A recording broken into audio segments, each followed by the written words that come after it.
Oke, sudah bisakah? Bisa, Sudah? Romo. Oh, Bisa. bagus. Sudah ya. Jadi, Bapak-bapak, Ibu-ibu, dan semua saudara-saudari yang dikasihi Tuhan, saya mungkin tidak usah memperkenalkan diri lebih jauh, sebab waktu kita singkat. Nama saya kalian sudah tahu, saya tugas di Vietnam sudah 16 tahun, saat ini sebagai pengasuh di novisiat imam-imam Hati Kudus Yesus. Saya langsung saja pada tema, yaitu tentang doa dan iman. Dalam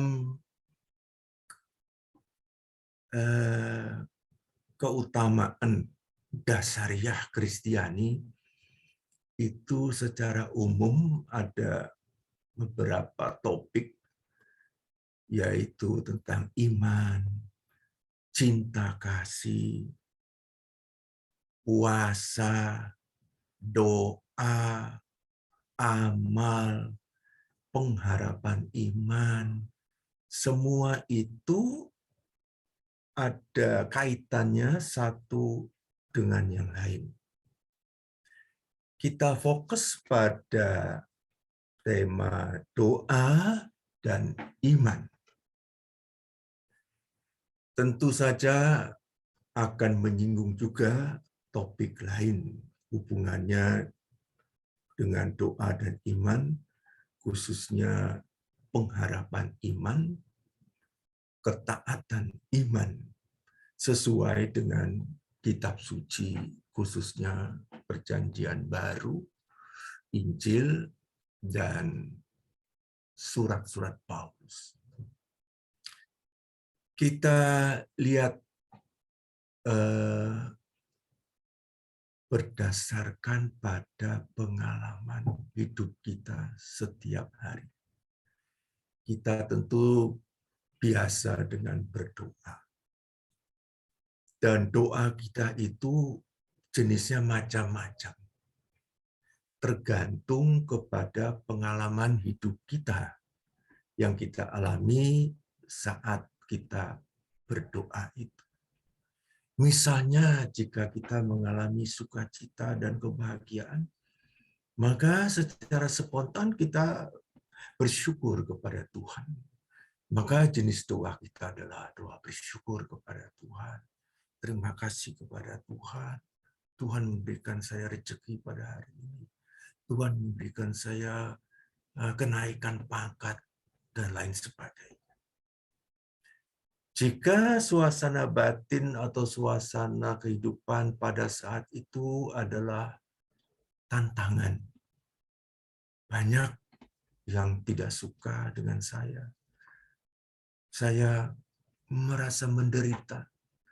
Maka doa kita adalah doa, mohon Tuhan, berilah kekuatan saya. Mohon Tuhan, semoga sahabat-sahabat saya bisa berubah untuk tidak mengutamakan kebencian dan lain sebagainya. Jika saya sedang sakit, maka tema doa saya adalah permohonan supaya disembuhkan oleh Tuhan Yesus. Tuhan, sembuhkanlah saya yang sakit, sembuhkanlah teman saya, saudara-saudara saya yang sakit, dan lain sebagainya. Jika kita sedang putus asa, kita berdoa dan mohon peneguhan iman. Jadi jenis-jenis doa itu ya baik-baik saja. Sebab yang paling penting bahwa kita menjaga hubungan, memelihara hubungan kita secara pribadi dengan Tuhan Yesus.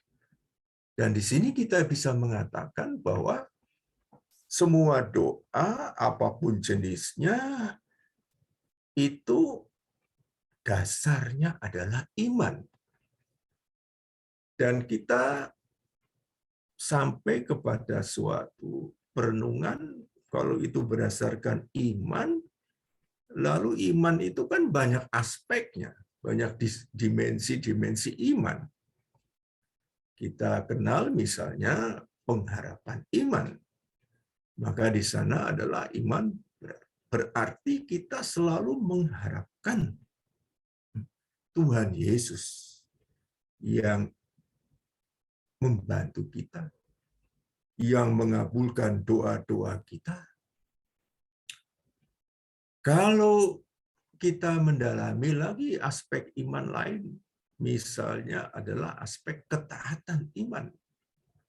Bahwa kalau kita beriman pada Tuhan Yesus, maka hidup kita mentaati perintah-perintah Tuhan. Mungkin baik kalau kita sebutkan ayat-ayat dari kitab sucinya mengenai ketaatan iman yang dihubungkan dengan doa-doa kita. Misalnya dalam 1 Timotius 5 ayat 5, di sana dikatakan bahwa lihatlah seorang janda yang selalu menaruh pengharapan dengan penuh kepada Tuhan dan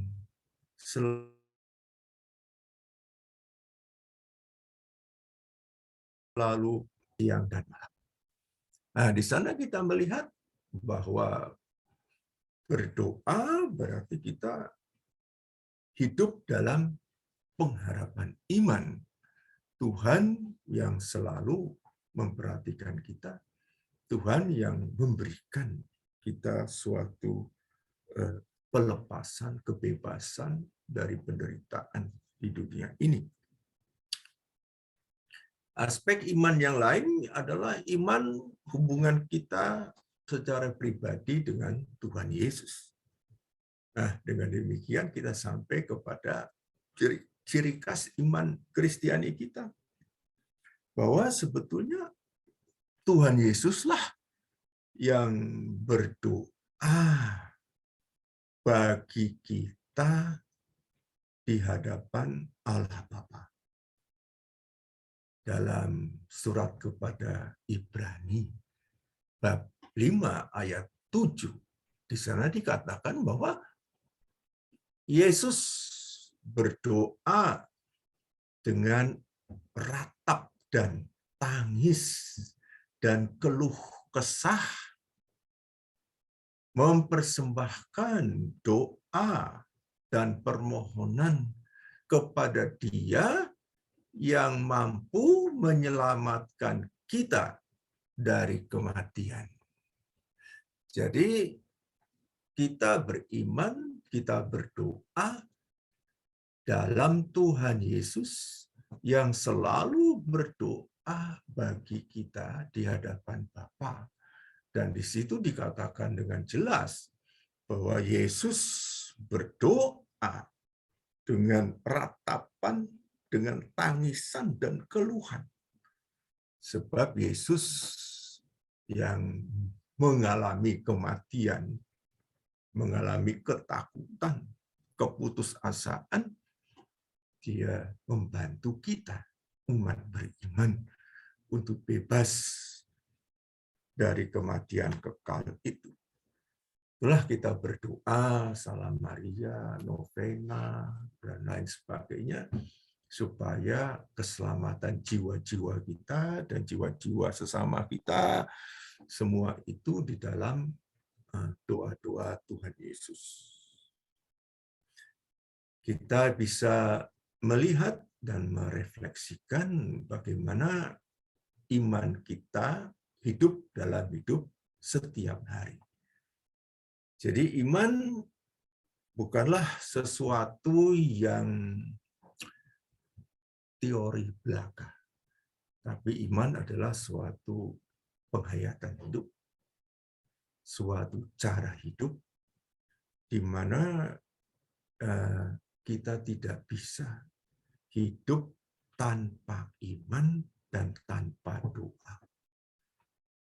Doa adalah perwujudan dari sikap hidup iman kita, di mana bagaikan jiwa, semangat, roh kita, itulah doa kita. Tanpa doa, maka iman kita mati. Tanpa doa, tidak menjamin suatu komunikasi, relasi dengan Tuhan. Maka dikatakan doa adalah cara orang beriman untuk hidup dalam komunikasi, relasi pribadi yang baik dengan Tuhan Yesus. Kita katakan. Itulah iman kepada Tuhan Yesus. Dalam kitab Wahyu, dikatakan Wahyu 14:12. Nah, jadi hal yang penting adalah ketekunan dalam mentaati perintah Tuhan dan percaya kepada Yesus.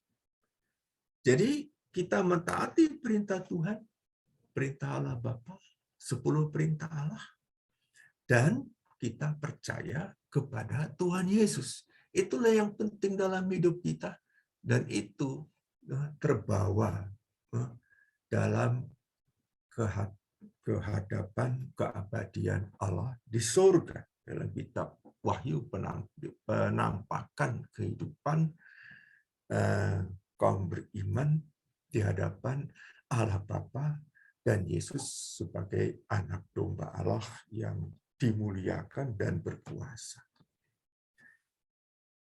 Iman dan doa dan iman adalah satu kenyataan dalam dua dimensi kehidupan itu.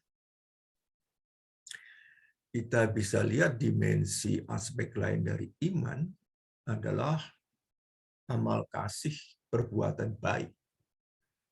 Sebab dikatakan bahwa iman tanpa perbuatan adalah iman yang kosong.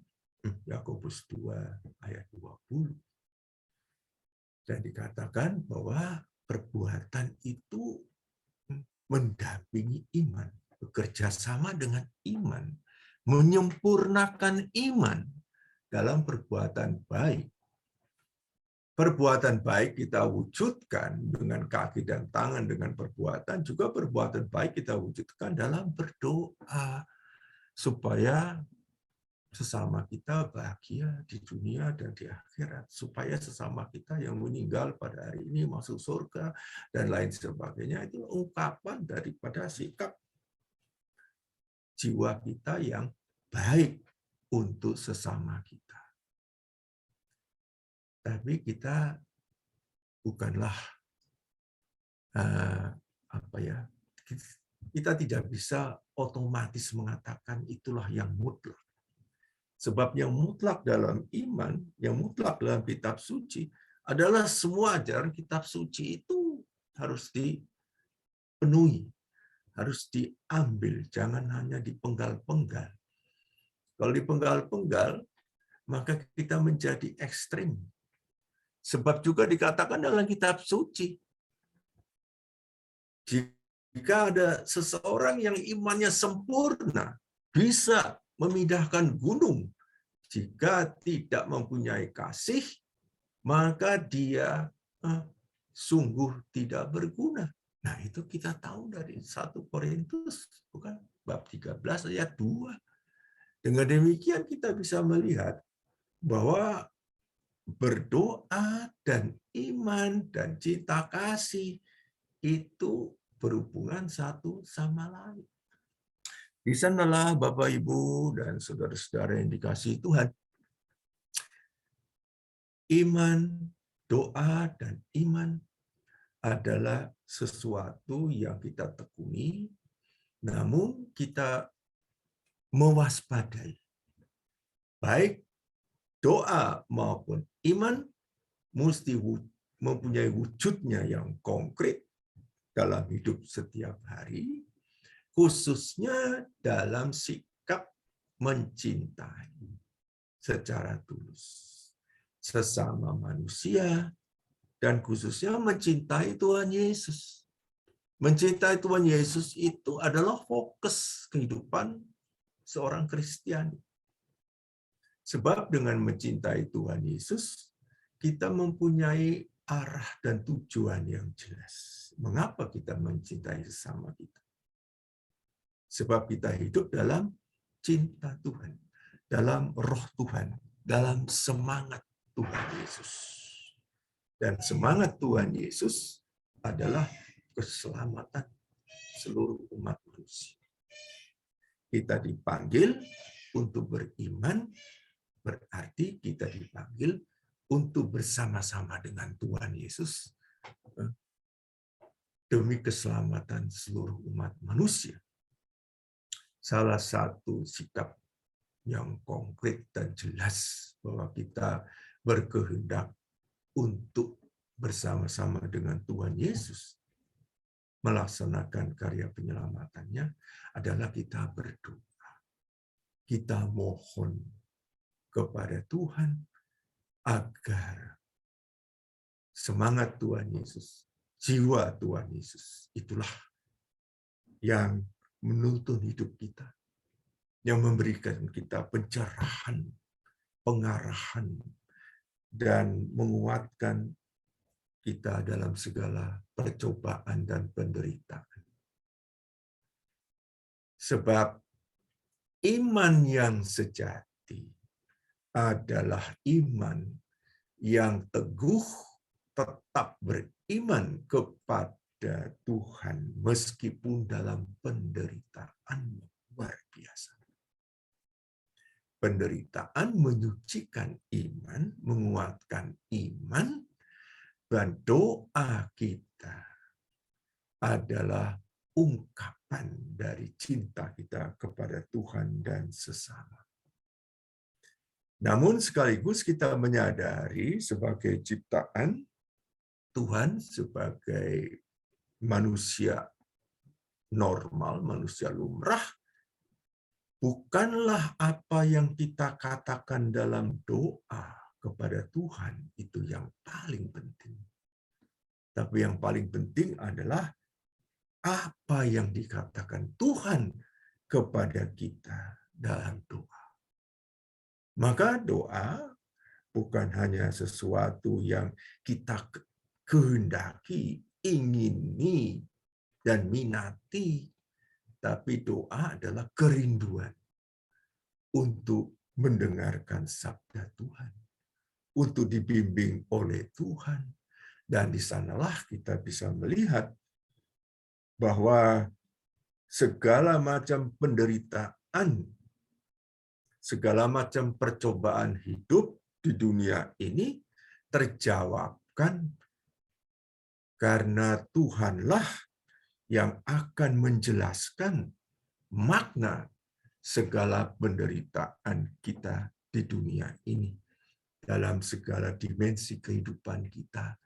Maka jiwa Yesus, roh Yesus, semangat Tuhan Yesus, sabda Tuhan Yesus, itulah yang menguatkan kita, yang memberi makna segala perjuangan hidup kita. Doa dan iman adalah sesuatu yang tidak bisa dipisahkan, namun kita menyadari sekali lagi bahwa semuanya bermakna jika dilakukan dalam cinta kasih yang tulus. Bapak, Ibu, saudara-saudari yang dikasihi Tuhan, tema doa dan iman, sebab secara spontan saya melihat bacaan Injil pada hari ini dari Lukas 18, 1-8, itu menyinggung tentang pesan Yesus tentang doa dan peringatan Yesus tentang iman. pada saat anak manusia datang ke dunia, itu ayat 8, apakah dia menemukan iman di muka bumi? Kita tidak usah pesimis dicap oleh Yesus sebagai kaum yang tidak beriman.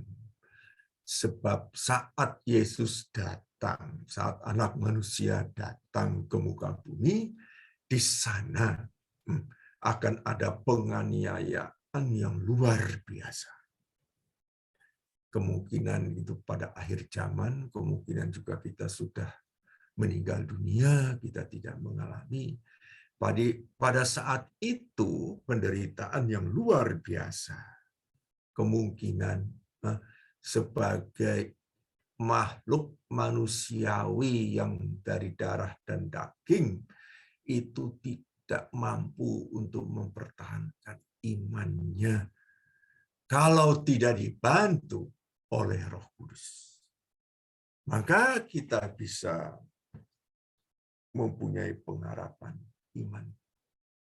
Bagi mereka yang masih hidup di dunia ini pada saat kedatangan Tuhan Yesus dan penganiayaan yang luar biasa terhadap pengikut yang beriman pada Tuhan Yesus, kita mohon agar Roh Kudus, Roh Tuhan Yesus menguatkan mereka. Menjadi saksi iman akan Tuhan Yesus yang sedang mendatangi dunia sebagai anak manusia untuk memberikan keselamatan total bagi umat manusia, dan khususnya kesaksian iman itu semoga menggugah antikristus itu untuk bertobat, sesuatu yang tidak mustahil bagi Roh Tuhan Yesus, bagi Roh Kudus, bagi antikristus yang pada akhir zaman itu mungkin bisa bertobat. Dikatakan dalam Injil ini, Injil Lukas 18:1-8, khususnya mengenai doa, yaitu supaya kita berdoa tanpa henti-hentinya. Doa itu merupakan keharusan jiwa kita, keharusan iman kita.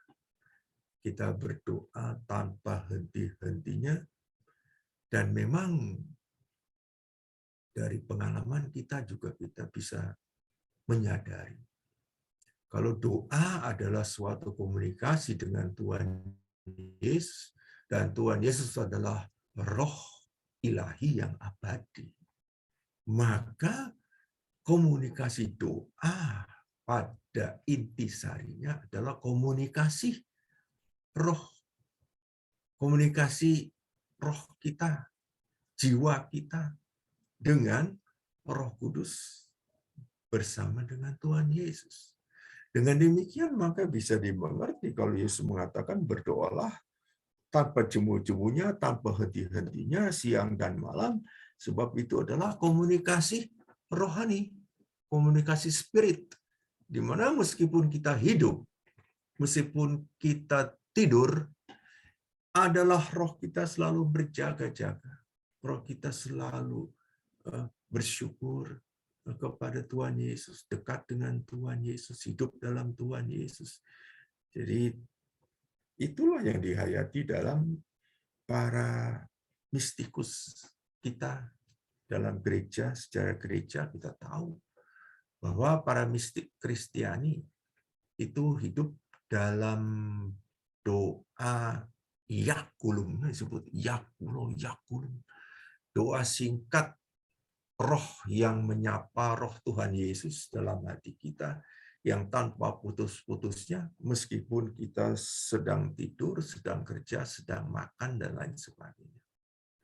Itulah inti dinamika rohani daripada doa itu. Doa itu melampaui, sebetulnya doa itu bersifat keabadian.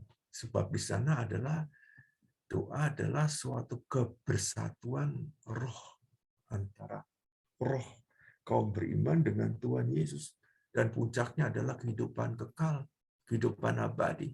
Maka doa pada hakikatnya adalah intisari atau benih embrio, di mana relasi dalam di dunia ini dengan Tuhan Yesus akan mencari puncaknya dalam kerajaan Allah, dalam kehidupan kekal abadi. Namun sebagai manusia kita tahu bahwa di dunia ini kita masih membutuhkan banyak dimensi, banyak aspek kehidupan yang saling mendukung satu dengan lainnya. Dengan demikian kita tidak bisa hidup hanya dari roh, tapi juga hidup dari kebijaksanaan roh itu.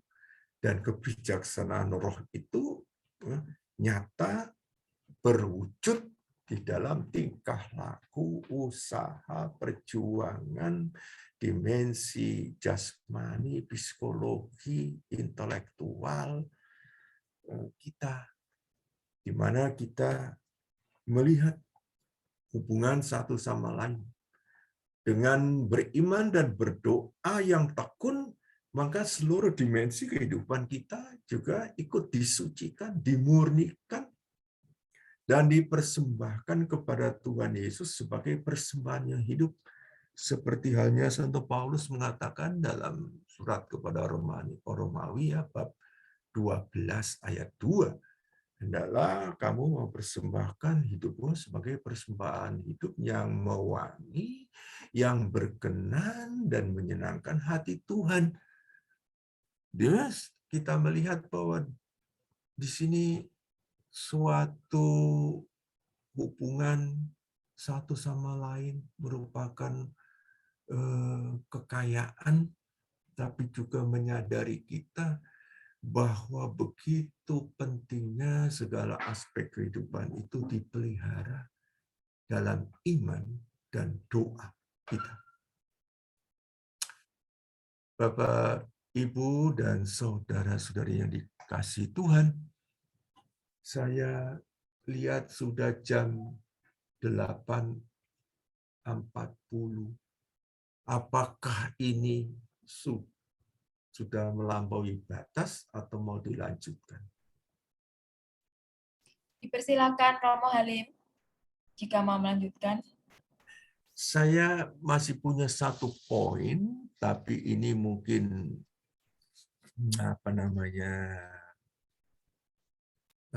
hanya melengkapi. Demikian maksud saya. Dalam berdoa, kita umumnya kita butuh persiapan. Persiapan dalam doa, yaitu persiapan bahwa hati kita mesti tenang, pikiran kita mesti tenang. Tapi banyak dari kita, dari pengalaman kita, bahwa kalau kita fokus untuk mencari ketenangan batin, itu malah tidak menemukan ketenangan batin. Maka ketenangan batin, kedamaian, sukacita, dan lain sebagainya, itu saya rasa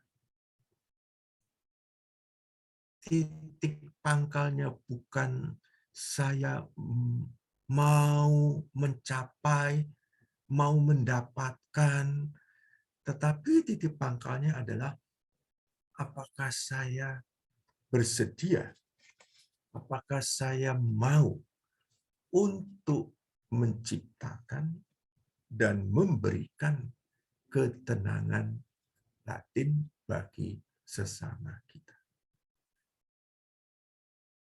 Jadi ketenangan batin, sukacita batin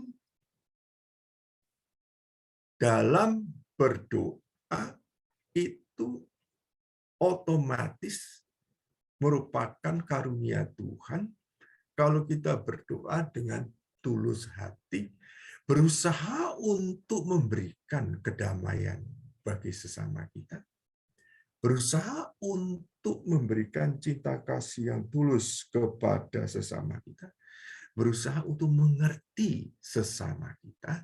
Dengan demikian, dengan sikap memberi, menciptakan kedamaian, meskipun dalam perdebatan, kerusuhan, pertikaian, kalau kita mempunyai sikap untuk mempersembahkan ketenangan batin kita atau iman kita, cinta kasih kita yang tulus kepada sesama, maka itu bagaikan bumerang kembali kepada kita, di mana akhirnya kita mengatakan inilah karunia Tuhan Yesus, sehingga saya mampu untuk mendapat ketenangan, resting in spirit. Sesuatu yang terjadi karena kita memberikan spirit yang penuh kedamaian dan cinta kasih itu kepada sesama. Maka pengalaman saya pribadi, kalau kita mau berdoa pribadi dalam kedamaian, dalam ketenangan, maka motivasi pertama adalah saya mau menciptakan hati yang penuh dengan ketenangan, kedamaian, penuh dengan cinta kasih, pengorbanan, pengertian bagi sesama saya. Dengan titik tolak motivasi ini, maka kita boleh mengharapkan bahwa akhirnya adalah Roh Tuhan dan Roh Kudus itulah yang mengembalikan minat pribadi kita yang tulus itu di dalam doa kita, sehingga doa kita bukanlah sesuatu untuk kita, tapi sesuatu untuk dunia ini. Kedamaian, kerukunan, puji-pujian hendaknya diberikan kepada Tuhan Yesus bagi seluruh makhluk di dunia ini.